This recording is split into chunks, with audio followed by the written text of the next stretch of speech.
राम राम हरे हरे।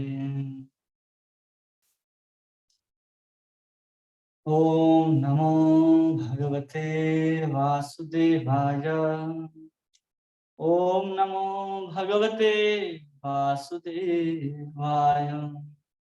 नारायणं नमस्कृत्यं नरं चैव नरोत्तमं देवीं सरस्वतीं व्यासं ततो जयामुदीरये।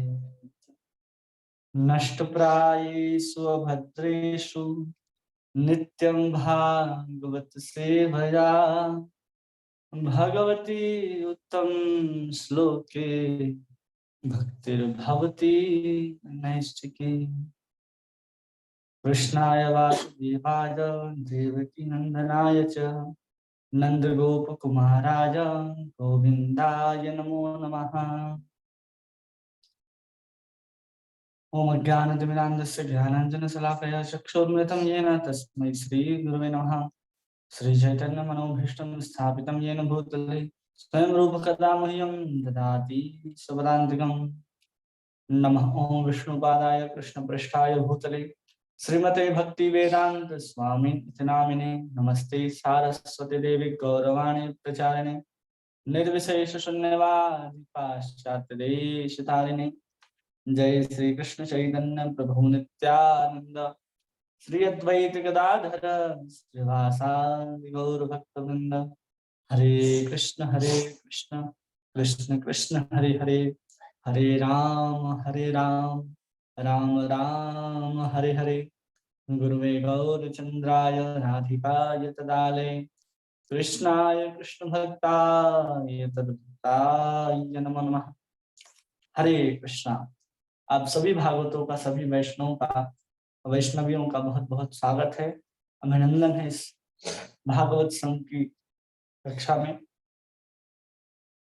जिसमें हम लोग भागवत के प्रथम स्कंद के 8वें अध्याय के ऊपर चर्चा कर रहे हैं, जिसमें भगवान श्री कृष्ण पांडवों के जो परिजन हैं, पुत्र आदि हैं, उनके मृत्यु के पश्चात उनको जल अर्पण करने हेतु गंगा के समीप गए हैं। और वहां पर भगवान कृष्ण भी जो हैं, पांचों पांडव कौरव इन सबको संतावना दे रहे हैं। संतावना इसलिए दे रहे हैं कि दोनों परिवार से भगवान का कुछ न कुछ संबंध है। बिना संबंध के भगवान इस तरह के कार्य केवल भक्तों के लिए ही करते हैं, लेकिन यहाँ पर भगवान के जो भक्त हैं और साथ साथ बहुत परम मित्र भी हैं, अर्जुन आदि, इसलिए यहाँ पर भगवान जो है उन सब के साथ उनके सुख में, उनके दुख पे हमेशा उपस्थित रहते हैं। और उनके उपस्थित ही नहीं रहते बल्कि उसमें भाग भी लेते हैं। कई बार क्या होता है, लोग केवल उपस्थित होने के लिए आते हैं कि हाँ हम आए थे, लेकिन एक होता है उसमें शामिल होना। तो भगवान वहां पर उनके दुख में, उनके सुख में शामिल भी हुआ करते थे। तो इस तरह से वहां पर उपस्थित थे भगवान और सबको संतावना दे रहे थे। आगे हम लोग देखेंगे श्लोक संख्या 4, इसमें कह रहे हैं भगवान, सनत्वयामाशः मुनिर्भित बंधु सुचार्पितान् भूतेषु कालस्य गतिं दर्शयन् प्रतिक्रियां। कह रहे हैं कि सर्वशक्तिमान के कठोर नियमों तथा जीवों पर उनकी प्रतिक्रियाओं का दृष्टांत देते हुए भगवान सभी मुनियों में समस्त स्तब्ध एवं सकार्त जनों को ढांढस बंधाया। भगवान क्या समझा रहे हैं कि सर्वशक्तिमान के जो कठोर नियम है, जो प्रकृति के प्रतिक्रियाएं हैं, उसका दृष्टांत देते हुए समझा रहे हैं कि प्रकृति जो है अपने अपने कर्म के हिसाब से, अपने अपने प्रारब्ध के अनुसार सबको अपने कर्म भोगने पड़ते हैं। भगवान स्वयं खड़े होकर के इस बात को वहां पर समझा रहे हैं। और सारे के सारे जो कठोर नियम हैं इसके अधीन चलते हैं, जो वहां पर खड़े होकर के कह रहे हैं कि सब प्राकृतिक के नियम के अनुसार चलता है। और उस प्रकृति को आदेश देने वाले कौन है? स्वयं वहां पर उपस्थित होकर के कह रहे हैं कि सब शक्तिमान के कठोर नियमों पर जीव जो है उनकी प्रतिक्रिया का दृष्टांत देते हुए सबको ढांढस बंधवा रहे। प्रभुपाद समझाएंगे तात्पर्य में कि प्रकृति के कठोर नियम पर भगवान के आदेश के अधीन है। कुछ कोई भी वस्तु एक जगह से दूसरे स्थान तक हिलनी है, डोलनी है, कुछ भी होना है, तो कहा जाता है ना, एक पत्ता भी ईश्वर के मर्जी के बिना नहीं हिलता। तो यहाँ पर इतनी बड़ी घटनाएं घट जाएंगी, उसमें भगवान का अनुमति किसी न किसी प्रकार से होता है। कारण स्वरूप अगर परम कारण के रूप में देखें, हर वस्तु के पीछे, हर घटना के पीछे परम कारण अगर देखा जाए तो भगवान है। लेकिन उस परम कारण के बाद भी हम जीवों के पास अपनी स्वतंत्रता होती है। प्रकृति के पास उसके कुछ नियम होते हैं जिसके अनुसार प्रकृति अपनी प्रतिक्रियाओं को देती रहती है, और हम मनुष्य अपनी स्वतंत्रता के अनुसार उस कर्म को और उस क्रिया को संपादित करते रहते हैं, जिसके कारण अंतिम कारण भगवान होते हुए भी उन सारे कर्मों का फल हम जीवात्माओं को ही भोगना पड़ता है। क्योंकि शक्ति, ऊर्जा वो भगवान के द्वारा आती है।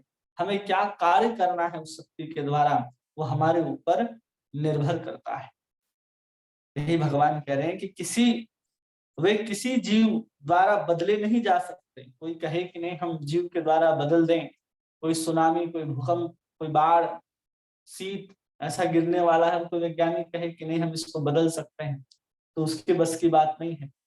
प्रकृति जब अपने कार्य को कार्यान्वित करती है तो किसी भी साधारण जीव के ऊपर इतनी शक्ति नहीं है के पास कि वो कुछ भी कर सके। जीव के पास इतनी शक्ति नहीं होती, वो अपने हाथ पैर को हिला नहीं सकता जब थोड़ी सी तकलीफ होती है। तो प्रकृति के नियमों को कहाँ से बदलेंगे? और आजकल के हम लोग सोचते हैं कि हम प्रकृति के नियम को ही बदल दें। प्रकृति के नियम को ना कोई आज तक बदल सका है, ना आगे भविष्य में भी कोई बदल सकेगा। प्रकृति जब चाहे अपने हिसाब से अपने वस्तुओं को, अपने चीजों को ठीक कर सकती है और बिगड़ने के लिए आपको अवसर भी दे सकती है। ये सब कुछ प्रकृति के ऊपर ही निर्भर करता है। और सभी जीव निरंतर शक्तिमान भगवान के अधीन रहते हैं। भगवान ही सभी नियम तथा कानून बनाते हैं जिन्हें सामान्य रूप से धर्म कहते हैं। भगवान ने जो नियम और कानून बनाए हैं उसको ही हम लोग क्या कहते हैं? धर्म कहते हैं। क्या कह रहे हैं यहाँ प्रभुपाद? जो प्रकृति के नियम है वो किसके अधीन है? वो भगवान के अधीन है। और हम किसके अधीन हैं? उस प्रकृति के अधीन। सीधे अगर हम भगवान के अधीन होंगे तो प्रकृति की जो विपरीतताएं हैं, विषमताएं हैं, उसके ऊपर भी चलते हुए हमें किसी प्रकार का कष्ट, दुख नहीं होगा। लेकिन हम प्रकृति के अधीन है और प्रकृति भगवान के अधीन है। इस तरह से जैसे एक छोटा सा बच्चा जो होता है, किसी पालने में डाल दिया जाता है, झूले में डाल दिया जाता है। वो झूला को आप प्रकृति समझ लीजिए, जिसमें झुनझुने लगे होते हैं, वो गोल गोल घूमते हैं, तरह तरह की चीजें लगी होती हैं उसके खेलने के लिए। और जो झूला झुला रहा होता है वो आपके माता पिता होते हैं। तो उसी प्रकार ये प्रकृति जो है एक झूले के समान है। आप उसमें एक छोटे से नवजात शिशु के समान है। आप कुछ भी नहीं कर सकते उस प्रकृति के साथ।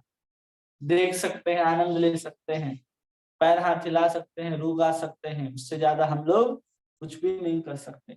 इसी प्रकार हम जीवात्माएं जो है प्रकृति के अधीन है और प्रकृति जो है भगवान के अधीन होती है। और भगवान ने ही सभी नियम और कानून बनाए हैं कि क्या होना चाहिए, क्या नहीं होना चाहिए, कैसे प्रकृति काम करेगी। काल, जीव, प्रकृति, जितने भी सिद्धांत और तत्व हैं वो सब भगवान के द्वारा ही बनाए जाते हैं। और जो भी भगवान के द्वारा निर्धारित की जाती है उन सभी वस्तुओं को हम लोग धर्म के नाम से जानते हैं। जैसे कि किसी भी वस्तु का जिसको भगवान ने उसके नियम और सिद्धांत बना दिए वो उसका धर्म कहा जाएगा। केवल ग्रंथ, पुस्तक, वेद, महाभारत, रामायण आदि में जो लिखे गए वो बात ही धर्म नहीं है, बल्कि हम और आपका जो स्वभाव है जिसको हम बदल नहीं सकते, उस स्वभाव को भी धर्म कहते हैं। प्रभुपाद उदाहरण देते हैं कई बार, जैसे एक चीनी का जो टुकड़ा होता है, वो चीनी के टुकड़े को अगर आप अपने जीभ में रखेंगे तो उसका स्वाद कैसा आएगा? मीठा आएगा। वो किसी भी अवस्था में डाल देंगे लेकिन उसका स्वाद जो है हमेशा मीठा ही रहेगा। उसको आप चीनी को पानी में डाल दे तो भी मीठा होगा, डायरेक्ट चीनी भी अपने जीभ पे रखे तो भी मीठा होगा। तो उस चीनी का जो गुण धर्म है, स्वभाव है, वो क्या है? मीठा है। उसका क्या स्वभाव हो गया? मीठा उसका स्वभाव है, वही उसका धर्म है। उसी प्रकार प्रकृति के जितने भी स्वाभाविक चीज हैं जो उसके अंदर पाए जाते हैं, वो सब उसके धर्म कहे जाते हैं। जैसे जल है, तो जल की तरलता, और जल क्या करता है? शीतलता भी देता है, हमारी प्यास को बुझाता है। तो ये सब गुण जो है जल के अंदर पाए जाते हैं, इसलिए जल का गुण धर्म यही है। हम उसको बदल नहीं सकते, हम उसको बर्फ के रूप में जमा सकते हैं तो उसका जो स्वभाव है वो बदल जाता है, फिर वो अपने अवस्था में आने का प्रयास करता है। जैसे ही अपने वास्तविक तापमान में पहुंचता है, बर्फ अपने जल की अवस्था को प्राप्त कर लेता है। उसी प्रकार जब हम प्रकृति में रहते हैं तो हम जीवों का भी स्वभाव है कि हम कृष्ण के नित्य दास हैं, और हम कृष्ण की सेवा करेंगे, वही हमारा नॉर्मल तापमान होगा, एक सामान्य तापमान होगा जिसमें हम कृष्ण की सेवा करते हैं। अगर उससे तापमान में ऊपर बढ़ जाता है, तापमान बढ़ जाना मतलब हम जो है, या तो जैसे जल है, अधिक तापमान में वो भाप बन करके उड़ता है, वो भाप बन जाता है। कम तापमान में वो बर्फ बनने लगता है, और सामान्य तापमान में जल की अवस्था में रहता है। उसी प्रकार जो हम जीवात्माएं हैं, जब हमारा तापमान जो है वो कम हो जाता है तो हम स्वर्ग आदि लोकों में घूमने चले जाते हैं। जब हम बर्फ की तरह हो जाते हैं तो नर्क की ओर चले जाते हैं। लेकिन स्वभाव वही रहता है, हम स्वर्ग में भी जाकर के अपने इंद्रियों की सेवा कर रहे होते, तुष्टि कर रहे होते हैं, और यहाँ जब हम लोग रहते हैं तो भी हम लोग अपनी इंद्रियों को, सगे संबंधियों को, वस्तुओं के प्रति भाग रहे होते हैं। जब तक हम वस्तुओं के पीछे, संसार के पीछे भाग रहे हैं, तो समझना चाहिए कि हमारा जो तापमान है या तो अधिक है या तो कम है। हम सामान्य तापमान में होते तो हम कृष्ण की सेवा कर रहे होते। कोई व्यक्ति बीमार होता है तो कहते हैं ना 98 डिग्री जो उसकी थर्मोमीटर में जो दिखाई जाती है कि अगर उससे ऊपर गया 99, 101, तो कहा जाता है व्यक्ति बीमार है। उसी प्रकार हम लोग अगर कृष्ण की सेवा में नहीं लगे हैं तो हमारे थर्मोमीटर में भी वो जो कांटा है वो 100 से ऊपर ही चल रहा है। जितना अधिक हम विषय को भोगेंगे, वस्तुओं को भोगेंगे, उतना ही हमारा जो थर्मामीटर का कांटा है वो ऊपर बढ़ता जाएगा, बढ़ता जाएगा। और उसको हम जब तक सामान्य नहीं करते तब तक हम कृष्ण की सेवा में नहीं लगते। जैसे कि किसी बीमार व्यक्ति को कैसे ठीक किया जाता है, उसके माथे पर गीली पट्टियां दी जाती हैं, उसको दवाइयां दी जाती हैं, तब वो ठीक होता है। और हमें जिस प्रकार का रोग लगा है उसको ठीक करने का मात्र एक ही उपाय है कि हम सब भगवान कृष्ण के नामों का स्मरण करें, कथाओं का श्रवण करें, भगवान के सुंदर सुंदर रूप, गुण, चरित्र आदि का जब चिंतन करना आरंभ करेंगे तो वही हमारी जीवन की औषधि है। उस औषधि को प्राप्त करके ही हम अपने तापमान को उस सामान्य अवस्था में ला सकते हैं और कृष्ण की सेवा में लग सकते हैं। उसी प्रकार हर जीव का कोई ना कोई गुण धर्म होता है जो भगवान के द्वारा निर्धारित होता है, उसी को हम लोग धर्म कहते हैं। कोई भी व्यक्ति धार्मिक नियम नहीं बना सकता। कोई भी व्यक्ति कहे कि हम एक धर्म का निर्माण करते हैं, तो व्यक्ति के द्वारा स्थापित किया गया धर्म कभी भी धर्म नहीं होता।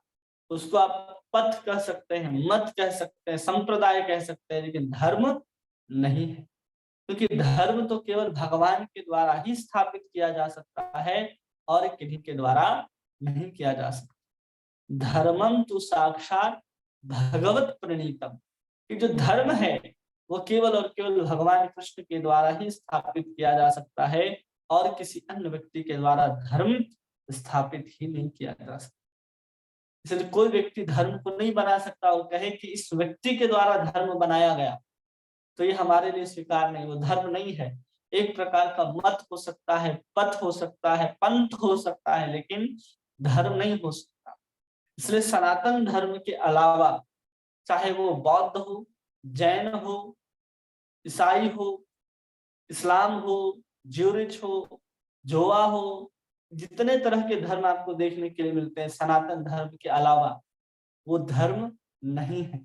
वो एक तरह के मत हैं, पंथ हैं, संप्रदाय हैं, लेकिन वो किसी तरह का धर्म नहीं है। धर्म अगर होता तो आज तक आप सुने होते कि हाँ इतने लोगों ने भगवान की प्राप्ति कर ली। हम लोग इतने सारे कथाओं को सुनते हैं कि इनके साथ भगवान का ऐसा अनुभव हो रहा है। कभी आपने सुना है कि जीसस क्राइस्ट आए सपने में भी किसी के, या किसी को उन्होंने आशीर्वाद दिया, उसके साथ वो स्वर्ग के दरवाजे तक गए, फिर खटखटाए, सब सुनने को मिला? जैसे हिंदू धर्म में, सनातन धर्म में हम लोग देखते हैं, कबीर की बात है, रहीम की बात है, तुलसीदास है, रविदास है, संत तुकाराम, जानाबाई, सब के बारे में सुनते हैं कि भगवान के साथ इनका जो अनुभव है, भगवान उनके साथ कैसे साक्षात लीलाओं को कलयुग में भी करते देखे गए हैं। हम लोग इस बात को जानते हैं, लेकिन अन्य धर्मों में आपने ऐसा नहीं देखा। इस्लाम में एक रबिया की बात सुनते हैं, जलाउद्दीन की बात सुनते हैं, और ईसाई में एक दो लोग ऐसे ही हैं जो योग के माध्यम से किसी तक स्थापित कर लेते हैं, तो उनके आंख से, जैसे जीसस क्राइस्ट को सूली में चढ़ाया गया था, उस समय जो दर्द पीड़ा होती है, जो उनके हाथ में पैर में कील ठोक दिया गया था, तो उस चीज का अनुभव लोग करते हैं, क्योंकि कोई भी व्यक्ति किसी के ऊपर अगर ध्यान केंद्रित करता है तो उसके दर्द को, उसकी संवेदनाओं को समझ सकता है। तो उसी प्रकार उन्होंने उस चीज को समझते हैं, लेकिन कोई उस चीज को प्राप्त करके स्वर्ग में गया हो, फिर कुछ कुछ बताया हो, जैसे हमारे सनातन धर्म में जितना डिटेल्ड है हर चीज का, और प्रमाण भी उपलब्ध होता है, वैसे अन्य किसी धर्मों में आपको मिलता ही नहीं। क्योंकि अन्य धर्मों में कहा जाता है कि आप अपने भगवान को देख नहीं सकते, इतने दिव्य होते हैं, कोई देखा ही नहीं जा सकता, इतने पर्दों के पीछे भगवान, 100 पर्दों के पीछे अल्लाह जो है वो बैठा हुआ है, 7वें आसमान पर बैठा हुआ है। जब कहा जा रहा है कि 100 पर्दे के पीछे है, तो है मतलब वो तो निराकार नहीं है ना। जिसको आप बोल रहे हो बैठे हो, तो बेटा बिना पिछवाड़े के तो कोई बैठ नहीं सकता। तो ऐसा नहीं है कि आपके भगवान जो है वो निराकार है, वो भी साकार है। अगर आप बाइबल कुरान को ठीक से पढ़ेंगे तो वहां वर्णन मिलता है कि जो वहां भगवान जी को कहते हैं, वास्तव में वो भगवान कृष्ण ही है। उसका स्वरूप कुरान में भी देखने को मिलेगा, बाइबल में भी देखने को मिलेगा। बाइबल का जो न्यू टेस्टामेंट है, ओल्ड टेस्टामेंट है, न्यू टेस्टामेंट में आप पढ़ेंगे तो जीसस क्राइस्ट कहते हैं कि हिंदुस्तान से कोई ऐसा भक्त आएगा जो बिना हथियार लिए पूरे के पूरे पाश्चात्य जगत में लोगों को भगवान का संदेश देगा, तुम लोग उस संदेश को सुनना। ये स्टेटमेंट मिलता है, नया न्यू स्टेटमेंट जो है भगवान बाइबल का नया जीवन जिसे कहा जाता है, उसमें साफ साफ लिखा है स्टेटमेंट। और बिना हथियार के प्रभुपाद ही एक ऐसे भक्त जो पाश्चात्य जगत में गए हैं, और उन सबके संदेश को सुन करके सभी भगवान कृष्ण के भक्त बने। क्योंकि जीसस क्राइस्ट को भी पता था कि जो हमें देना है उस योग्य व्यक्ति नहीं है ये, इसलिए उन्होंने अपने हिसाब से जो कुछ एक मत पंथ दे दिया, उसी को लोग धर्म मानने लगे। बल्कि वास्तविक धर्म तो एकमात्र सनातन धर्म ही है। क्योंकि अगर जीसस क्राइस्ट स्वयं तो है, क्या कहते हैं कि भगवान के पुत्र हैं, वो भगवान के पुत्र नहीं, भगवान अगर आएंगे तो ही धर्म स्थापना होगा, भगवान के पुत्र के द्वारा धर्म की स्थापना नहीं होती। मत पथ और संप्रदाय बनते हैं। जैसे हमारे यहाँ 4 संप्रदाय हैं, श्री संप्रदाय है, रुद्र संप्रदाय है, निम्बार्क संप्रदाय है, मध्व संप्रदाय है। ये 4 प्रकार के संप्रदाय होते हैं जो किसी भगवान के भक्त, भगवान के पार्षद के द्वारा स्थापित की जाती, उसको हम लोग मानते हैं कि हाँ ये संप्रदाय है। लेकिन धर्म जो है एक ही होता है, वो हम लोगों का धर्म है कि हम भगवान की सेवा करना चाहते हैं। हर जीव का एक स्वभाव है, उसके आधार पर जो अपने उस स्वभाव को वापस जागृत करा दे, जो भगवान के प्रेम को पुनः जागृत करा दे, वो धर्म हो सकता है। आप किसी अन्य पथ मत संप्रदाय में जाएंगे तो क्या वहां तो भगवान का सिद्धांत ही उनको पता नहीं कि भगवान कौन है। उनको लगता है भगवान बहुत सारे हैं, भगवान ऐसे हैं, भगवान काले हैं, गोरे हैं, नाटे हैं, बहुत शक्तिशाली हैं। इस तरह का सबकी अलग अलग धारणाएं और मान्यताएं हैं। उनको पता ही नहीं कि भगवान कौन हो सकते हैं। भगवान केवल हमारे सनातन धर्म में जिस विस्तार के साथ भगवान की व्याख्या की गई है कि जो षड ऐश्वर्य से युक्त रहते हैं वही भगवान हो सकते हैं। जिसमें माधुर्यता का सार जाकर के प्रकट होता है वो भगवान हो सकते हैं। ये निराकार व्यक्ति भगवान नहीं हो सकता। निराकार तत्व तो कोई है ही नहीं, वो तो भगवान के नख ज्योति से, नख कणिका से निकलने वाली ज्योति है सिर्फ, जिसको हम लोग ब्रह्म कहते हैं। उसके अलावा ब्रह्म कुछ है ही नहीं, बाकी सब ब्रह्म है। कृष्ण को छोड़ करके, नारायण को, राम को, विष्णु को छोड़ करके जितने भी हैं सब ब्रह्म के समान है। एकले ईश्वर कृष्ण आर सब भृत्य, अकेले भगवान कृष्ण ही ईश्वर हैं और सब बाकी सब उसके अंश या नौकर चाकर के रूप में विराजमान, चाहे कोई भी हो।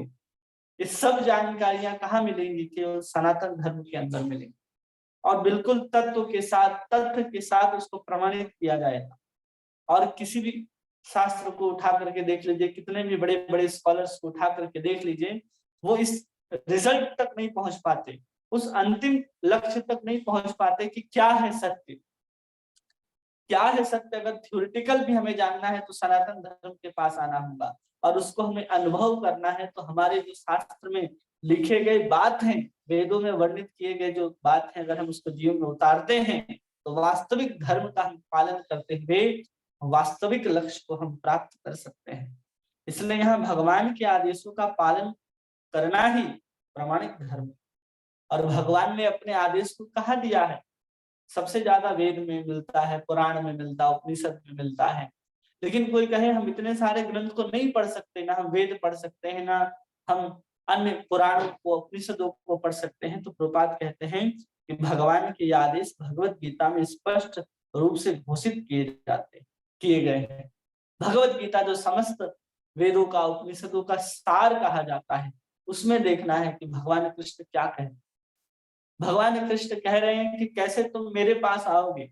भगवान कह रहे तुम मेरे भक्ति में लग जाओ, मेरे लिए कर्म करो, सब कुछ मुझे समर्पित करो। भगवान हर बार यही कहते हैं, मन बुद्धि को मुझ में लगाओ, मेरे लिए कर्म करो, मेरा चिंतन करो, मेरे बारे में एक दूसरे को बता। बोधयन्तः परम परम मच्चित्ता मद्गतः प्राणा बोधयन्तः परस्परम कथयन्ति च रमन्ति च। हमारे कथा में ही भक्त लोग रमन करते हैं। तो क्या करना है कि मेरे बारे में लोगों को बोध कराना है। भगवान यही सब बातों को केवल भगवान कह रहे हैं, मेरा नाम लो सतत कीर्तयन्तो माम, मेरा भजन करो तेषां सततयुक्तानां भजतां प्रीतिपूर्वकम्। सब कुछ भगवान अपने ही बारे में कह रहे हैं कि मेरे पास आना है, मेरा भजन करना है। इतने सरल तरीके से भगवान ने बताया है गीता में क्या करना है। लेकिन फिर भी हम लोग बोलते हैं क्या कहते हैं भगवान, हम क्या करें? अरे गीता में स्पष्ट लिखा है, इतने सारे वेद पुराण को पढ़ने की आवश्यकता नहीं है, क्या करना है तो भगवान ने हमें गीता में बताया है। प्रत्येक व्यक्ति को केवल उनके आदेशों का पालन करना चाहिए, प्रत्येक व्यक्ति को उनके आदेशों का पालन करना चाहिए। यह नहीं कहा जा रहा कि केवल जो सनातन धर्म में जन्म लिए हैं उन्हीं व्यक्तियों को वेद पुराण गीता में लिखे गए बातों का पालन करना है। प्रत्येक व्यक्ति को, जिन्होंने मनुष्य शरीर को प्राप्त किया है, जो दो पैर में चलते हैं, जो बात को सुनते हैं, समझते हैं, उन सबको क्या करना है? जो भगवान ने गीता में कहा है उन्हीं सब बातों का पालन करना है। इसके अलावा हमें कुछ करना ही नहीं है, वही धर्म है हमारा। उसी को करते हुए हम परम धाम तक जा सकते हैं, अपने परम लक्ष्य को प्राप्त कर सकते हैं। इसके अलावा कुछ है ही नहीं संसार। फिर भी इतने सारे मत पंथ हमें देखने को मिलते हैं। क्यों दिखते हैं? क्योंकि वहां पर अपना स्वार्थ होता है, हमारी अपना अहंकार और अपनी हमारी महत्वाकांक्षाएं जो देह से संबंधित होती हैं, उसके कारण इतने सारे मत पथ संप्रदाय और ढेर सारी संस्थाएं खड़ी होती हैं। और वहां पर कुछ है ही नहीं। हमारे अंदर महत्वाकांक्षा बढ़ती जाएंगी, आपको बुड़बक बनाने के लिए, बेवकूफ बनाने के लिए नई नई संस्थाएं खुलती जाएंगी और आपको भगवान के नाम की जगह आपको क्या दिया जाएगा? वहां भगवान के नाम को छोड़ करके सब कुछ दिया जाएगा। भगवान कृष्ण को छोड़ करके सब कुछ दिया जाएगा, चाहे वो कोई भी हो, कितना से कितना महान व्यक्ति हो। अगर आपको सीधे कृष्ण की बात, कृष्ण के नाम के बारे में नहीं बताता तो समझिए ये हमारे साथ छल कर रहा है। चाहे कोई भी संस्था हो, सारी की सारी संस्था, कुछ संस्था तो बोलती है कि कृष्ण है ही नहीं, वो तो एक महापुरुष थे, उनके अंदर कोई निराकार व्यक्ति है, वो प्रवेश करके भगवत गीता का उपदेश करके चला गया, ऐसे मानते हैं। कुछ लोग कुछ और बता रहे हैं, कुछ लोग और कुछ बता रहे हैं। कुछ बता रहे हैं कि भगवान शंकर किसी और ग्रह से आए हैं। और लंबे वाले दाढ़ी वाले बाबा जी है ना, आदि शिव जिन्होंने स्थापित किया है। तो सबका अपना अपना सिद्धांत चल रहा है। लोग इतने अच्छे से अपने बातों को जब रखते हैं तो लोग उनकी बातों के रखने के तरीके से प्रभावित हो जाते हैं। वो क्या बता रहा है उससे हमारे जीवन में कोई फर्क नहीं पड़ता, हम सुनने पहुंच जाते, चाहे कोई भी हो। हमें तथ्य सुनना है, चाहे वो गलत तरीके से क्यों ना प्रस्तुत किया जा रहा हो। अगर वो सच्चाई बता रहा है, उसकी प्रस्तुति में अगर बहुत अच्छी कला नहीं है, वो अच्छी से अपने बातों को नहीं भी रख सकता है, लेकिन वो सच्चाई को बता रहा है कि केवल केवल कृष्ण भगवान है, उनकी सेवा में जाना चाहिए। उनकी सेवा में हम नाम सुमिरन के द्वारा पहुंच सकते हैं, किसी यज्ञ के द्वारा, योग के द्वारा, ध्यान के द्वारा, समाधि के द्वारा हम नहीं पहुंच सकते। हम जिस राजयोग की बात करते हैं, जिस धारणा की बात करते हैं, जिस सोहम की हम बात करते हैं, उन सब के द्वारा हम कृष्ण को प्राप्त नहीं कर सकते। खास करके इस कलयुग में, जिस कलयुग में हर एक प्राणी केवल अपने कलयुग के कलह से कालांत होकर के अपने आप को जन्म मृत्यु जरा व्याधि के झंझट में पड़ता हुआ देख करके भी कुछ नहीं कर सकता है। इतना मजबूर है आज का कलयुग का जीव कि अपने सामने ही अपने परिजन को मृत्यु होते देखता है, अपने सामने ही किसी को हॉस्पिटल में मरते हुए देखता है, लेकिन वो कुछ भी नहीं कर सकता। क्यों नहीं कर सकता? कलयुग के जीवों के पास इतनी शक्ति नहीं है, उसकी निर्भरता स्वयं में नहीं है। जैसे जैसे कलयुग बढ़ता जाएगा, हमारी निर्भरता स्वयं से उठ करके कहीं और चली जाएगी। जैसे हम लोग मोबाइल पर निर्भर हैं, कुछ लोग किसी और पर कंपनी पर निर्भर हैं, कुछ लोग किसी और वस्तु पर निर्भर हैं, स्वयं पर निर्भर व्यक्ति है ही नहीं। इसलिए कलयुग जो है हमें बहुत अच्छे तरीके से अपना गुलाम बना सकता है, क्योंकि हम अपने ऊपर निर्भर नहीं होते। इसलिए हम कलयुग को जीवों को बचना है तो इतने सारे जो संस्थाएं खुल करके रखी हैं, जहां पर राम कृष्ण नारायण के अलावा कुछ बात बताई नहीं जाती, जहां पर राम कृष्ण नारायण को हटा दिया जाता है, उनके नामों को हटा दिया जाता है, और फिर जब आप वहां सुनने के लिए जाते हैं तो आपको वहां पर लगता है हाँ, यहाँ तो किसी प्रकार का कोई नियम भी नहीं है। इतने सारे नियम पालन करने पड़ते हैं, 4 नियमों का पालन करो, ये खाओ, ये मत खाओ, ऐसे खाओ, ऐसे मत खाओ, ये वहां तो जाओ और सब कुछ खाओ, सब कुछ पियो। तो हमें लगता है कुछ करना ही नहीं है, यहाँ जाना है, सिर्फ हाजिरी लगा करके आ जानी है, और हम लोगों का क्या हो जाएगा? हम लोगों का बेड़ा जीवन जो है वो पार हो जाएगा। पहले क्या हुआ कि पुराने समय में कि लोग चर्च नहीं जाया करते थे। जब लोग चर्च नहीं जाते थे तो एक आंदोलन चला दिया गया कि अगर तुम क्रिश्चियन हो और तुम्हें जीसस क्राइस्ट की कृपा चाहिए तो तुम्हें फादर से कृपा लेनी पड़ेगी। तो आज भी देखते होंगे कि जितने भी चर्च में पहुंचने वाले, जितने भी तथाकथित ईसाई जन हैं, वो सब पहुंच जाते हैं चर्च में, और सबके ऊपर ब्लेसिंग हाथ रख रख करके कौन देते हैं? फादर देते हैं, और कहते हैं कि तब कृपा मिलेगी। तो ये बहुत समय तक चलता रहा ये विवाद। फिर क्या हुआ कि चर्च में फादर लोगों का शोषण करने लगे, तुम्हें कृपा चाहिए तो ये दो, ये करो, शारीरिक शोषण हो, मानसिक शोषण हो, आर्थिक शोषण हो, ये सब शुरू हो गया। और फिर क्या हुआ? फिर धीरे धीरे धीरे धीरे फिर एक आंदोलन चलाया गया, जिसमें कहा गया कि कोई चर्च नहीं जाएगा, ब्लेसिंग सबको मिलेगी, दूर से ब्लेसिंग दिया जाने लगा। ऐसे सब जो तथाकथित जो लेफ्टिस्ट लोग होते हैं ना, जिसको क्या कहते हैं, जो हर धर्म में होते हैं ऐसे लोग, जैसे सनातन धर्म में भी कुछ परंपराएं उसको तोड़ने के लिए आएंगे कुछ लोग, तो वैसे जीसस क्राइस्ट के ईसाई धर्म में भी एक आया, मैक्स मूलर नाम का एक, वो व्यक्ति क्या किया, अब बोला कि ऐसा नहीं करना है, कोई चर्च जा करके ब्लेसिंग्स लेने की आवश्यकता नहीं है। क्यों किया गया? क्योंकि वहां तरह तरह के शोषण होते हैं।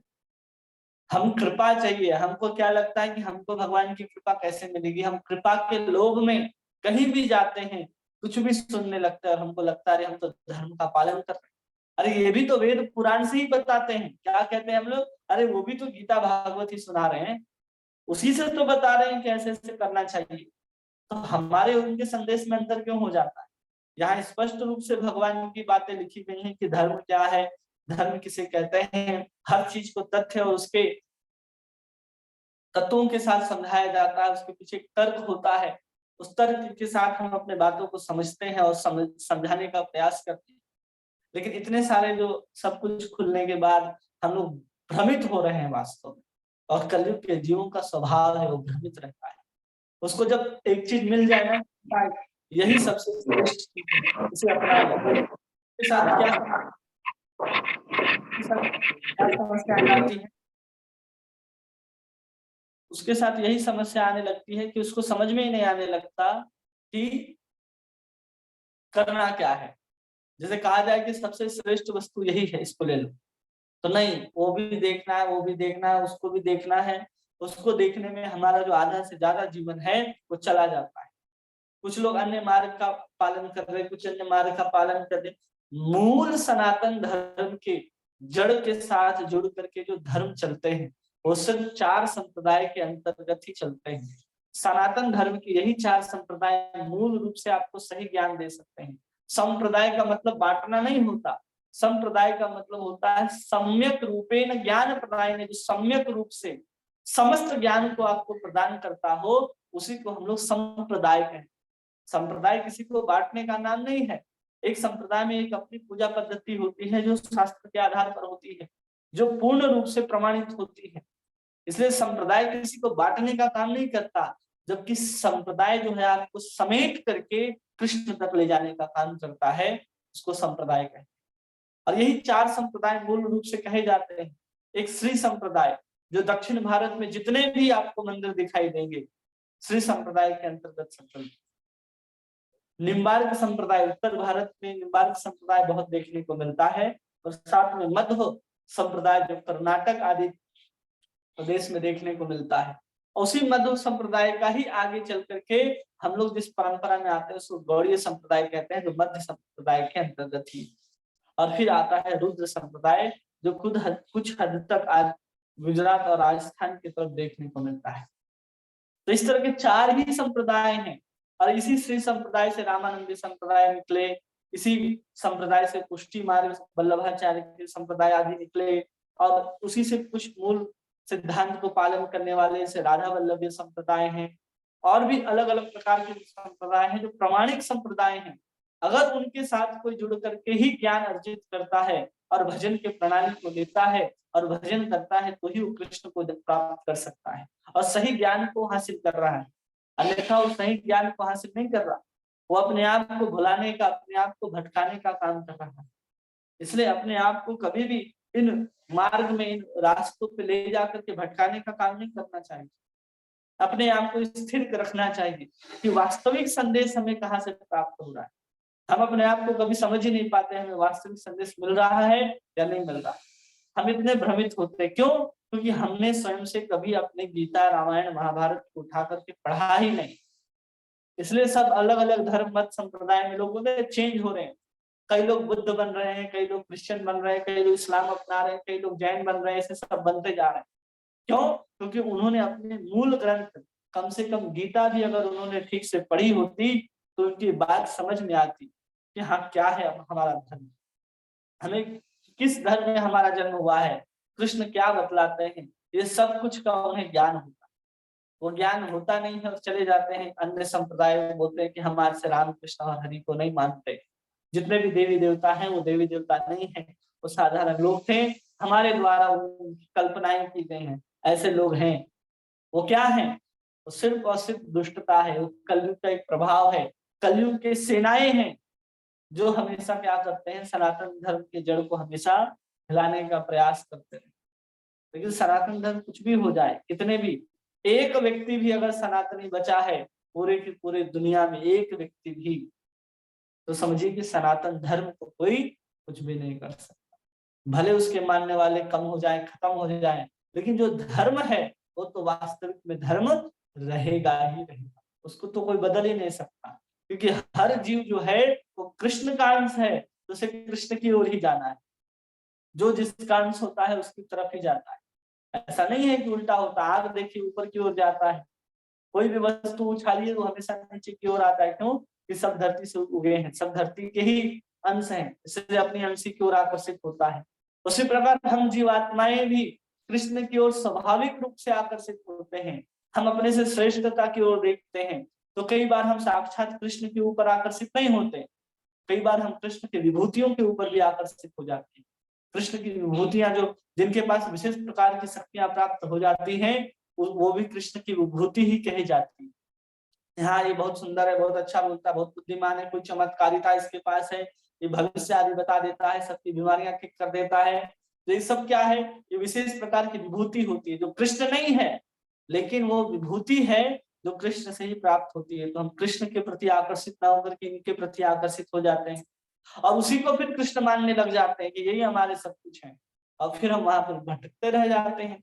एक जीवन से कई जीवन बीत जाता है और हम कहते हैं हम तो अच्छे धर्म का पालन कर रहे थे, मूल धारा से जुड़े हुए थे, घंटा मूल धारा से जुड़े हुए थे। अगर होता तो हम इतने परेशानी नहीं होते जितना आजकल हम लोगों की हालत खराब है, अलग अलग चीजों को सुन सुन कर।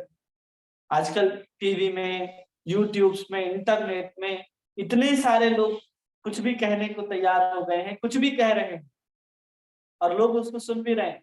तो लोग कहते हैं वहां ऐसे बताया गया, यहाँ ऐसे बताया जा रहा है। ये सब क्यों है? क्योंकि हमने अपने मूल ज्ञान को कभी भी अध्ययन नहीं किया। अगर हम अपने मूल ज्ञान को समझ जाते, समझ पाते, तो हमारे अंदर ऐसी कंफ्यूजन, किसी प्रकार का संशय नहीं होता।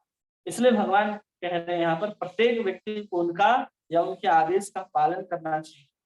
इसमें सभी लोग भौतिक तथा आध्यात्मिक दोनों प्रकार से सुखी हो सकेंगे। इसी में लोग भौतिक और आध्यात्मिक दोनों प्रकार से सुखी हो सकेंगे।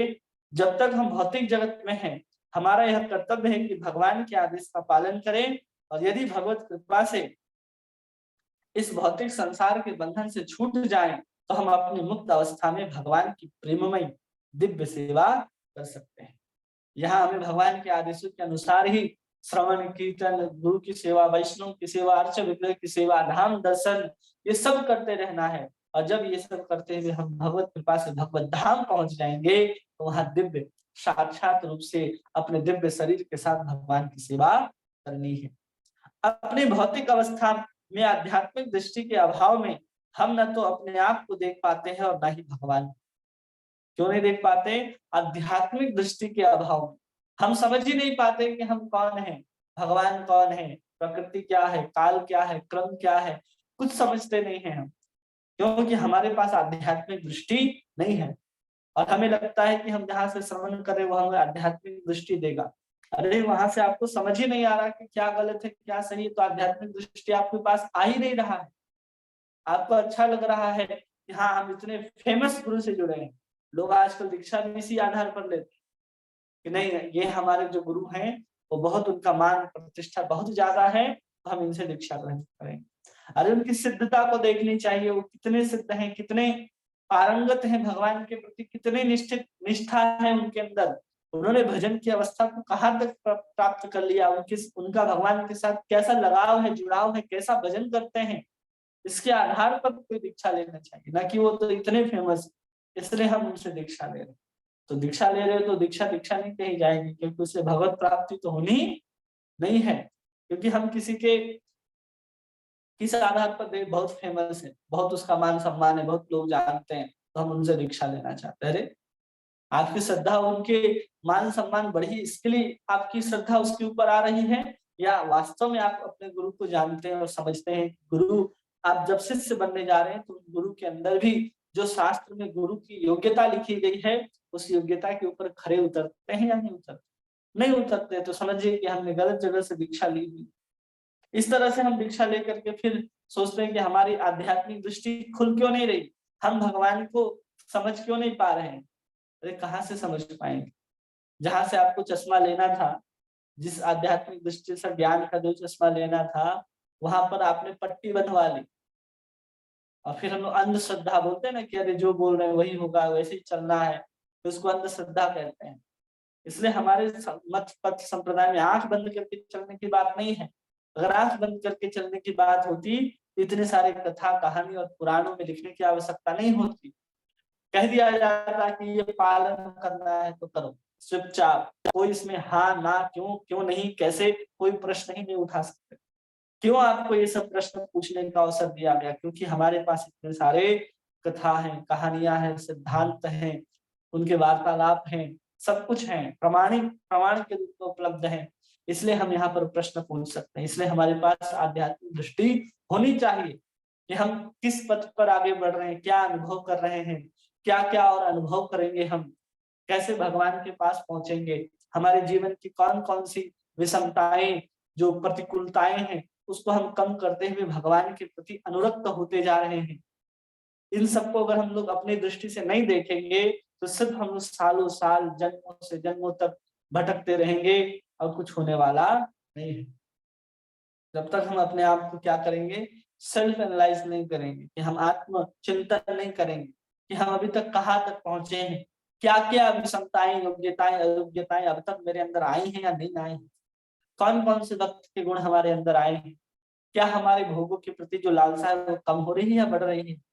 ये सब कुछ हमें अपने जीवन में खुद ही चिंतन करना पड़ेगा। और कैसे चिंतन करेंगे, जब हम पुराणों को, शास्त्रों को, कथाओं को सुनेंगे, तब हमें पता चलता रहेगा कि हाँ, हमें कितना और योग्य होना है, और हमारे मन के अंदर से कितनी चिंताएं जाएंगी। तब जाकर के हम लोग कह सकते हैं कि हाँ, हमारे पास आध्यात्मिक दृष्टि जो है हम उसको प्राप्त कर रहे हैं। तब हम लोग अपने आप को भी और भगवान को भी देख सकते हैं, अन्यथा नहीं देख सकते। लेकिन जब तक भौतिक आसक्ति से मुक्त होकर अपने मूल आध्यात्मिक स्वरूप को प्राप्त करते हैं, तो हम अपने आप को तथा भगवान को साक्षात्कार देख सकते हैं। जब हम क्या होते हैं, भौतिक आसक्ति से मुक्त हो जाते हैं। भौतिक आसक्ति से मुक्त होना बहुत कठिन विषय है। छोटी छोटी चीजों के ऊपर हम लोग आसक्त रहते हैं, तो भौतिक आसक्ति मतलब इस शरीर के भी आसक्ति से छूटना है। केवल ऐसा नहीं कि ये शरीर हम नहीं है, ये शरीर है जो है, इस शरीर से विपरीत जो हम अंदर बैठे हुए जो ब्रह्म स्वरूप है, आत्मा है, वो आत्मा हम है। उस आत्मा से ऊपर भी कि हम भगवान के दास हैं, उस तरह की आसक्ति आपके अंदर होनी चाहिए। हम केवल आत्मा है तो उससे कुछ नहीं होना है। हम कृष्ण के दास हैं, तब जाकर के कुछ होना है। हाँ, हम राधा रानी की मंजरी हैं, हम राधा रानी के सेविका हैं, कृष्ण के दास हैं। इस तरह की भावना जब आएगी, तब जाकर के आपके जड़ और चेतन की जो ग्रंथि होती है वो खुलती है। केवल हम हरे कृष्ण महामंत्र जपेंगे, तो जपते जपते हमारे मन के अंदर वो चिंतन आना चाहिए कि हाँ, हम जो जप रहे हैं इसमें हम कृष्ण के दासत्व के साथ जप रहे हैं। हम अपने आप को आत्मा मान करके नहीं जपे, हम अपने आप को कृष्ण के दास मान करके नाम जपेंगे। जब दासत्व की, जब हमारे अंदर अहंकारिता बढ़ती जाएगी कि हम दास हैं, हम दास हैं, कृष्ण के दास हैं, कृष्ण के सेवक हैं, हम राधा रानी के सेविका हैं, इस तरह की जब भावना आपके अंदर उठने लग जाएगी, तब आपका जो जड़ और चेतन की ग्रंथि है, जो आसक्ति है, वो धीरे धीरे खुलना शुरू हो। इसलिए नाम भी हमको लेना है तो सिर्फ अभी तो हम चिंतन कर ही नहीं पाते। हमारा जो मन है इतने गंदगियों से भरा हुआ है, इतनी वासनाओं के साथ भरा हुआ है कि नाम लेते हुए भी हम लोग स्थिर नहीं रहते। तो हम लोग कैसे उस बात की चिंतन कर सकते हैं। इसलिए प्रभुपाद ने कहा, सिर्फ नाम मुंह से बोलो और कान से एक एक शब्द को सुनो, तब जाकर के तुम्हारा मन धीरे धीरे शुद्ध होगा, तब जाकर के तुम इस तरह का चिंतन कर पाओगे कि हाँ, हम भगवान के नित्य दास। तब जाकर के हमारी जड़ और चेतन की ग्रंथि छूटेगी, और तब हम अपने आप को देख पाएंगे और उस आत्मा भगवान के प्रकाश में अपने आप को देख पाएंगे, और फिर हम भगवान का दर्शन कर सकते हैं। अतएव मुक्ति का अर्थ है जीवन के भौतिक अवधारणा को त्याग कर मूल आध्यात्मिक स्थिति को पुनः धारण करना।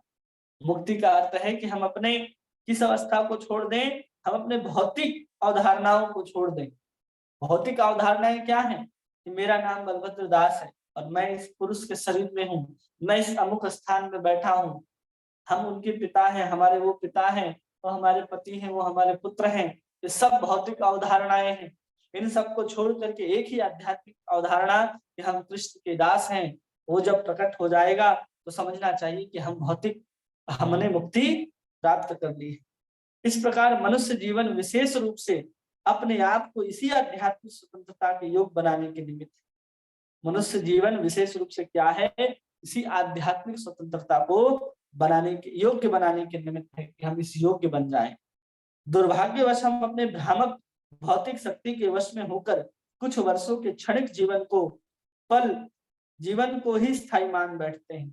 अरे हमें तो 60-70 साल की आयु मिली है, तो 60-70 साल की आयु को भी स्थायी मान लेते हैं। अरे बहुत आयु है हमारे पास, तो हम 60 वर्ष तक जिएंगे, और तुरंत 60 वर्ष पहुंच जाता है और आपको फिर चिता के ऊपर लिटा दिया जाता है, और आपकी आत्मा शरीर से बाहर निकल के देख रही होती है कि तो अभी की बात थी, अभी तो मैं छोटा बच्चा था, बहुत शरारत करता था, उसके बाद अब क्या हो गया, तुरंत आपको अर्थी पे चढ़ा करके 13वीं मना दी गई, और आप कहेंगे अभी की तो बात थी। वही आप कह रहे हैं कि हम उसको स्थायी मान करके बैठे रहते हैं और अपने जीवन की जो बहुमूल्यता है उसको समझ नहीं पाते हैं। ये क्या है, ये माया के द्वारा जो छद्म स्वरूप वाले तथाकथित देश, जिस देश में हम रहते हैं, भारत देश क्यों महान है, क्योंकि हमने यहाँ पर जन्म लिया। क्यों?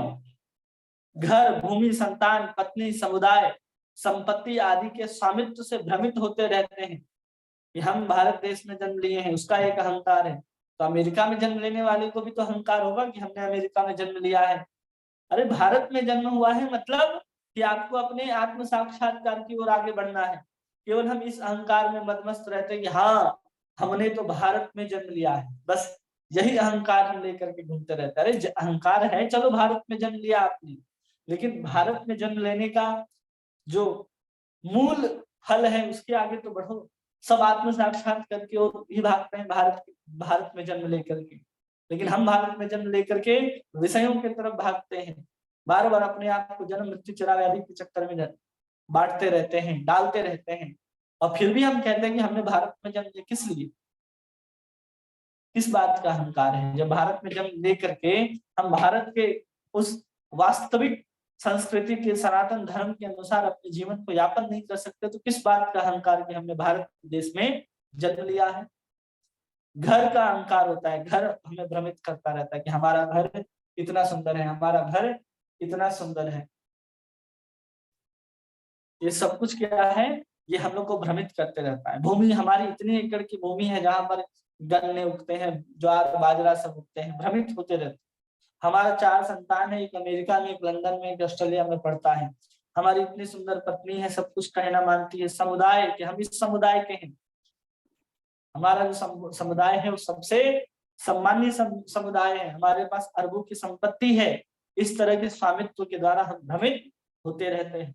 इस प्रकार माया के इशारे से इस छद्म स्वामित्व की रक्षा करने के लिए एक दूसरे से लड़ते रहते हैं। किसकी रक्षा करनी है? देश की रक्षा, घर की रक्षा, भूमि की रक्षा, संपत्ति की रक्षा, पत्नी की रक्षा, संतान की रक्षा। इन सब की रक्षा करने के लिए हम एक दूसरे से लड़ते रहते हैं। क्यों? क्योंकि हम इसी को सब कुछ माने हुए पर यहाँ पर बैठे। आध्यात्मिक ज्ञान के अनुशीलन द्वारा हम अनुभव कर सकते हैं कि हम इस भौतिक साज सामग्री से कोई सरोकार है ही नहीं। ये जितने भी भौतिक सामग्री हैं उनके साथ हमारा कोई सरोकार है ही नहीं। ये सब सरोकार कब हो जाता है? जब हम अपने आप को ये शरीर मानने लगते हैं। ये शरीर भारत में पैदा हुआ, ये शरीर का घर है जहां हम शरीर को लेकर के जाते हैं और रखते हैं। आत्मा के लिए तो यही घर है, जो आपका शरीर दिख रहा है वही घर है। लेकिन हम अपने आप को शरीर मानने के कारण घर चाहिए, इस शरीर को पालन पोषण करने के लिए भूमि चाहिए, संतान चाहिए, इसको सुख प्राप्त प्रदान करने के लिए पत्नी चाहिए, जहां पर हम अपने इन सब चीजों को दिखा सके ऐसा समुदाय भी चाहिए हमें, और इन सबको दिखाने के लिए संपत्ति की भी आवश्यकता होती है। ये सब क्यों है? देह पर आसक्ति होने के कारण ये सब धीरे धीरे प्रपंच बढ़ते चले जाते हैं। ऐसा होने से हम तुरंत भौतिक आसक्ति से मुक्त हो जाते हैं और संसार की भ्रांतियों का ऐसा स्पष्टीकरण भगवत भक्तों की संगति से तुरंत होता है। ऐसे संसार की भ्रांतियों का स्पष्टीकरण कब होगा? जब हम भगवान के भक्तों का संग करेंगे, तो ही इन चीजों का हम अनुभव कर पाते हैं। इस प्रकार से मनुष्य को समस्त प्रकार के शोक मोह से मुक्त कराने वाले हैं। इस प्रकार के जो भक्त होते हैं, जो भगवत भक्त होते हैं, हरे कृष्ण महामंत्र या फिर कथा आदि सुनाते हैं, उनके ध्वनि जैसे ही आपके अंदर प्रविष्ट होती है, आपको इस मोह से मुक्त कराने में सक्षम होते हैं। इस प्रकार से मनुष्य को समस्त शोक तथा मोह से मुक्त कराने वाले हैं। इन मनुष्यों को शांति प्रदान करने वाले उपचार का सारांश है, जो जन्म मृत्यु जरा व्याधि इत्यादि के रूप में प्रकट होने वाले कठोर भौतिक नियमों के फलों से प्रभावित है। जन्म मृत्यु जरा व्याधि भौतिक अस्तित्व के असाध्य कारक हैं।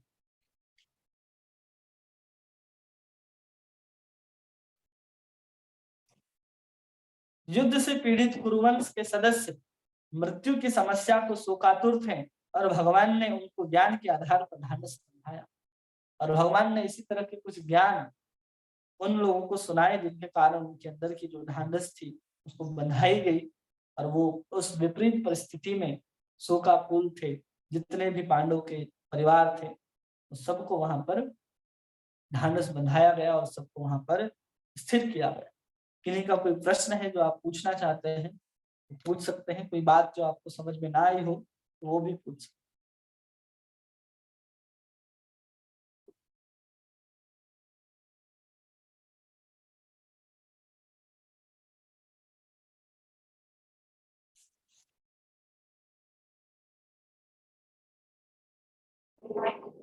हरे कृष्ण प्रभु जी, प्रणाम।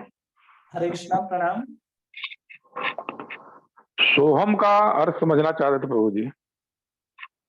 सोहम, सोहम का मतलब है मैं वही हूँ, ऐसा लोग बताते हैं कि मैं वही हूँ।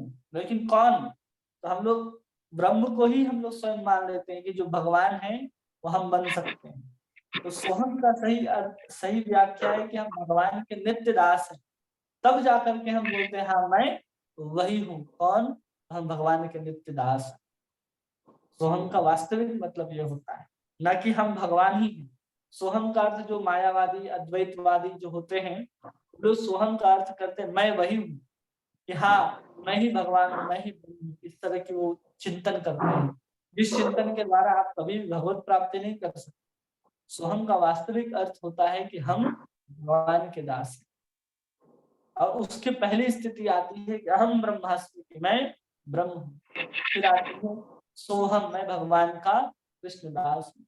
और तत्वमसि भी उसी कैटेगरी में, ये तीन जो है सो कहा जाता है मुख्य रूप से। सोहम, तत्वमसि और अहम ब्रह्मास्मि, ये तीन लोगों को मायावादी और सांकर संप्रदाय के बहुत सारे लोग हैं तो इसी को बार बार दोहराते रहते, सोहम सोहम अहम ब्रह्मास्मि तत्वमसि।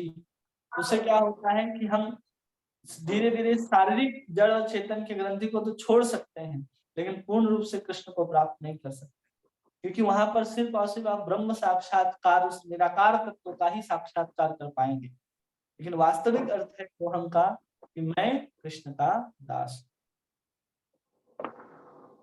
भगवान कृष्ण से अर्जुन ने पूछा था 18वें में अध्याय में प्रभु जी कि ईश्वर का निवास स्थान कहाँ है, तो वहां उन्होंने बताया कि जो है ईश्वर सर्वभूतानाम हृदय से अर्जुन तिष्ठति भ्रामेन सर्वभूतानि अंतरुणानि माया। जी, तो उसके हिसाब से ईश्वर जो है हर भूत प्राणियों के हृदय देश में ही निवास करता है। यही है प्रभु जी। हाँ, जितने भी जीवात्माएं हैं जिनका शरीर है, मतलब जीवित है, सजीव है, उन सबके हृदय के अंदर परमात्मा जो है वो निवास करते हैं। और जो निर्जीव है, जिनके अंदर किसी प्रकार का प्राण नहीं होता, उसमें वो भगवान ब्रह्म के रूप में व्याप्त रहते हैं। जी प्रभु जी।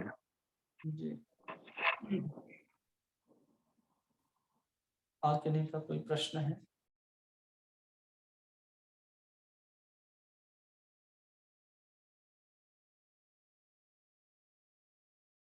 विनोद प्रभु जी, संगीता माता जी, पद्मा माता जी, मीनू माता जी, ओजस्वी माता जी, प्रिया माता जी, निशा माता जी, किसी का कोई प्रश्न?